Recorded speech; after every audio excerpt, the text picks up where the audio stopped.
तो गागरोन का किला किन नदियों के संगम स्थल पर स्थित है? आप फर्स्ट फैक्ट तो यह होना चाहिए दोस्तों, गागरोन का किला कौन से जिले में है? तो गागरोन का किला झालावाड़ जिले के अंतर्गत आता है।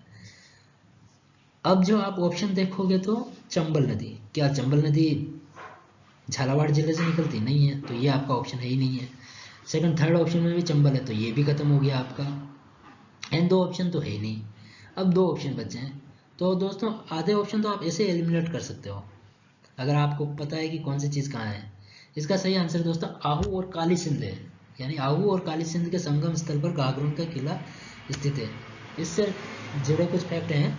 गागरोन के किले को जल दुर्ग कहते हैं क्योंकि ये नदियों के किनारे पर स्थित है, इसके दोनों तरफ नदी है। गागरोन के किले को झालावाड़ में आहू और काली सिंध नदियों के संगम स्थल सामेलजी के निकट डोड परमार राजपूतों द्वारा निर्मित करवाया गया था। इन्हीं के नाम पर इसे डोडगढ़ या दुलरगढ़ कहते हैं। ये इंपॉर्टेंट नाम है दोस्तों कि डोडगढ़ या दुलरगढ़ कौन से किलों को कहा जाता है? तो गागरोन के किले को कहा जाता है। या दुलरगढ़ किला कहाँ पर स्थित है? तो झालावाड़ में स्थित है। किले के बाहर यात्री सूफी संत मीठे शाह की दरगाह है। ये मोस्ट इंपॉर्टेंट क्वेश्चन कई बार आरपीएससी द्वारा पूछा गया है कि मीठे शाह की दरगाह कहाँ पर स्थित है? ये गागरोन के किले में गागरोन के किले में स्थित है। यह सीधी खड़ी चट्टानों पर ये किला आज भी बिना नींव के सदा हुआ, यानी बिना नींव वाला किला है तो वो गागरोन का किला है। ये सारे फैक्ट मोस्ट इंपॉर्टेंट है, इनसे भी क्वेश्चन बनते हैं दोस्तों। ये इसीलिए इंक्लूड किया गया है कि आप इन फैक्ट का ध्यान रखें। नेक्स्ट क्वेश्चन, भीम जी की डूंगरी कहाँ पर है? इसका सही आंसर दोस्तों चौथा है बेराट में। ये भी एक बहुत बढ़िया क्वेश्चन है दोस्तों। भीम जी की डूंगरी और बीजक की पहाड़ी राजस्थान की बेराट सभ्यता से संबंधित है। जो बेराट सभ्यता है उससे संबंधित है। भीम जी की डूंगरी विराटनगर में स्थित है और ये एक बड़ी गुफा है। भीम जी की डूंगरी विराटनगर में स्थित एक बड़ी गुफा है। बीजक की पहाड़ी, भीम जी की डूंगरी एवं एक महादेव जी की डूंगरी और है दोस्तों, ये राजस्थान के जयपुर जिला। अगर आपको जिला पूछे, यहाँ पे पूछा जिला था लेकिन जयपुर दिया नहीं था। अगर जिला पूछा जाता तो जयपुर जिला था। सभ्यता बेराट की सभ्यता है। और अगर नगर भीम जी की डूंगरी के लिए अगर नगर पूछा जाता तो विराटनगर था। तो दोस्तों फैक्ट चीजें आपको याद होनी चाहिए कौन सी कहाँ पर स्थित है। अगला क्वेश्चन है दोस्तों, हाथ पर मेहंदी के मांडनों में लहरिया और घेवर मांडे जाते हैं। ये क्वेश्चन दोस्तों आरपीएससी द्वारा डिलीट कर दिया गया था। ये मांडनों से संबंधित क्वेश्चन है और ये इससे रिलेटेड मैं कुछ फैक्ट आपको बताना चाहता हूँ दोस्तों। मांडने का अर्थ है मांडना यानी चित्र बनाना। घर में कोई शुभ अवसर आए या मांगलिक कार्य हो तो व्रत त्योहार तब मांडे जाते हैं। मांडने विशेष तौर पर होली, दिवाली, नव दुर्गा उत्सव, महारात्रि और संजा पर्व पर बनाया जाता है। मैं दोस्तों आपको ये फैक्ट बताना चाहूँगा कुछ। हिंदुओं के तीज, श्रावणी, दीपावली, होली, गणगौर आदि त्योहार पर और वैवाहिक मांगलिक कार्यों पर मेहंदी लगाई जाती है। गणगौर के पर्व स्त्रियां हाथों में चूनड़ी और गुणा के मांडले विशेष रूप से मांडा करती है। ये दोस्तों अब यहाँ से आपके क्वेश्चन बनते हैं।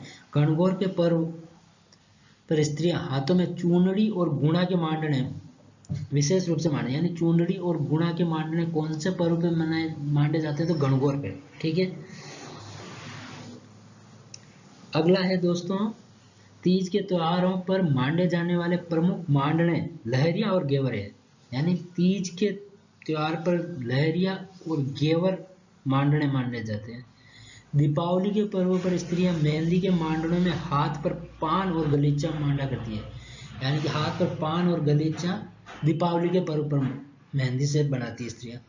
होली के पर्व पर स्त्रियां मेहंदी के माध्यम से अपनी हथेलियों पर चौपड़ एवं चार बीजड़ी एवं अन्य प्रकार के मांडने मांडा करती है।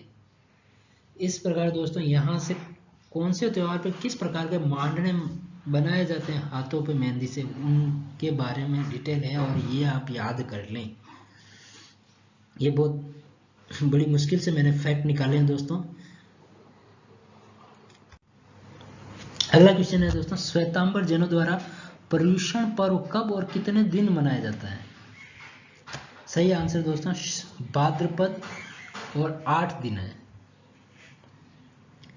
अब देखते हैं दोस्तों पर्युषण पर्व क्या है। जैन समाज का एक महत्वपूर्ण पर्व है जो भाद्र मास में मनाया जाता है। ये 8 दिन तक चलता है और 8वें दिन संवत्सरी पर्व मनाया जाता है। और जो पर्युषण पर्व के 8 दिन होते हैं, इन 8 दिनों में जैन ग्रंथ है कल्पसूत्र, उसका वाचन किया जाता है। 8 दिन में सुबह शाम प्रतिक्रमण करते हुए पूरे साल में किए गए पाप और कटु वचन से किसी के दिल को जाने अनजाने में अगर ठेस पहुंची हो तो उसके लिए क्षमा याचना की जाती है और एक दूसरे को गले मिलकर मिच्छामी दुक्कड़म भी कहा जाता है। मिच्छामी दुक्कड़म कौन से पर्व पर कहा जाता है? तो पर्युषण पर्व पर कहा जाता है। 8वें दिन कौन सा त्योहार मनाया जाता है? संवत्सरी मनाया जाता है। कितने दिन चलता है? 8 दिन। मास भाद्र मास कौन से समाज का मुख्य पर्व है? तो जैन समाज का। नेक्स्ट क्वेश्चन दोस्तों, 2011 की जनगणना के अनुसार निम्न में से राजस्थान के किस जिले की साक्षरता दर सर्वाधिक है? जयपुर, झुंझुनू, कोटा, अलवर। इसका सही आंसर दोस्तों 3rd है, कोटा जिले की साक्षरता दर सर्वाधिक है। कुछ अन्य फैक्ट दोस्तों, 2011 की जनगणना के अनुसार राजस्थान की कुल जनसंख्या 6,85,00,000। इनमें 3,55,00,000 पुरुष और 3,29,00,000 स्त्रियां। 10 की जनसंख्या वृद्धि दर 21.3% है राजस्थान की। स्त्री पुरुष अनुपात 928। जनसंख्या घन, राजस्थान का जनसंख्या घन तो 200 है दोस्तों। साक्षरता दर अगर कुल पूछी जाए तो 66.1%। पुरुष साक्षरता पूछी जाए तो 79.2% और स्त्री साक्षरता पूछी जाए तो 52.1%। अब इसमें अन्य फैक्टर दोस्तों, राजस्थान की ग्रामीण साक्षरता दर कितनी? ये सारे दोस्तों ये फैक्ट आपको याद करने पड़ेंगे। इनसे ये सारे फैक्ट पूछे गए हैं, वही फैक्ट जो मैं आपके सामने रख रहा हूँ, जिनसे क्वेश्चन बने हुए हैं और जो पूछे जाते हैं। राजस्थान की ग्रामीण साक्षरता दर 61.44% थी। इसमें पुरुष साक्षरता 76.16% और महिला साक्षरता 45.8%। 2011 की जनगणना अनुसार राजस्थान में निम्न शहरों में उच्चतम साक्षरता दर, यहाँ पे ये शहर का पूछा है दोस्तों, तो उच्च साक्षरता दर कोटा में है, फिर उसके बाद कोटा के बाद जयपुर और फिर झुंझुनू। अगला है दोस्तों 2011 की जनगणना के अनुसार राजस्थान में निम्न शहरों में साक्षरता दर सबसे कम है। सबसे कम साक्षरता दर में जालोर, उसके बाद सिरोही और फिर प्रतापगढ़ का नंबर आता है दोस्तों। तो सबसे ज्यादा वाले शहर कोटा, जयपुर, झुंझुनू, सबसे कम वाला जालोर, सिरोही, प्रतापगढ़। जनगणना 2011 के अनुसार राजस्थान के झुंझुनू जिले की ग्रामीण साक्षरता का प्रतिशत सर्वाधिक रहा है। झुंझुनू जिले के अंदर जो की ग्रामीण साक्षरता का प्रतिशत सर्वाधिक है।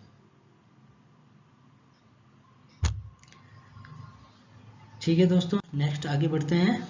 ख्याल श्रेणी के गायक व रचनाकार मनरंग किस घराने के प्रवर्तक माने जाते हैं?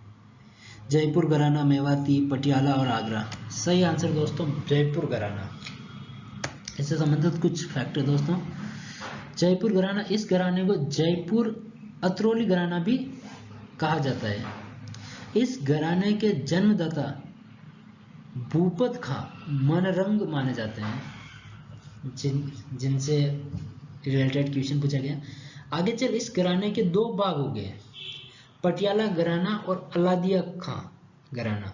यानी जयपुर घराने के 2 पार्ट हैं, पटियाला घराना और अलादिया खान घराना।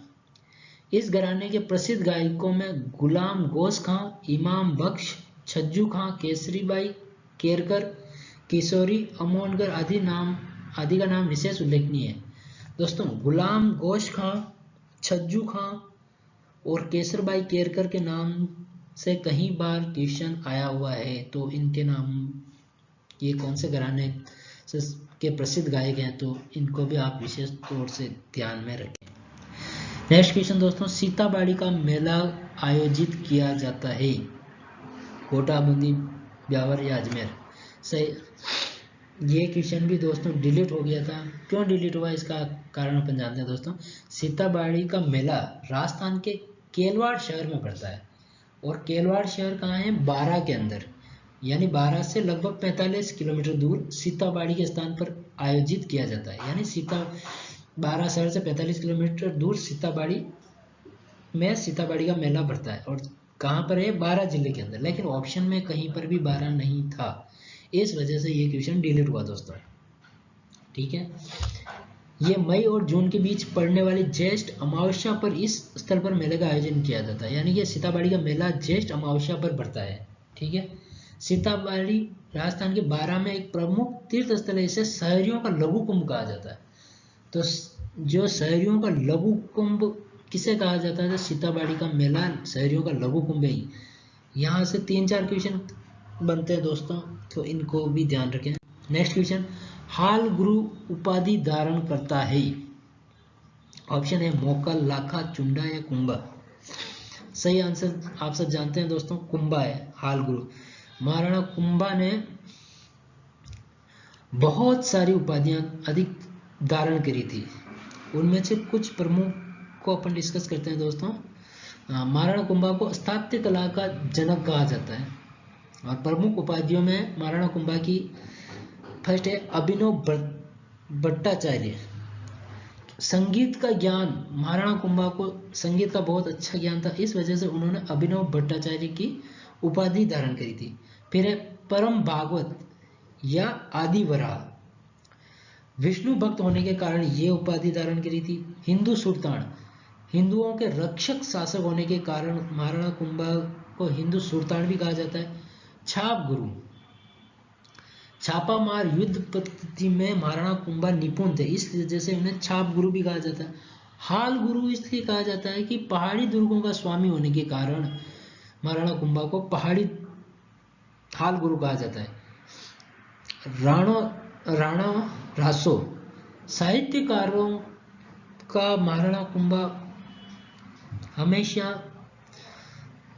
आश्रयदाता रहे, इस वजह से उन्हें राणा रासा के नाम से भी जाना जाता है। नाटक राजकर्ता, नृत्य शास्त्र के ज्ञाता होने की वजह से उन्हें नाटक राजकर्ता।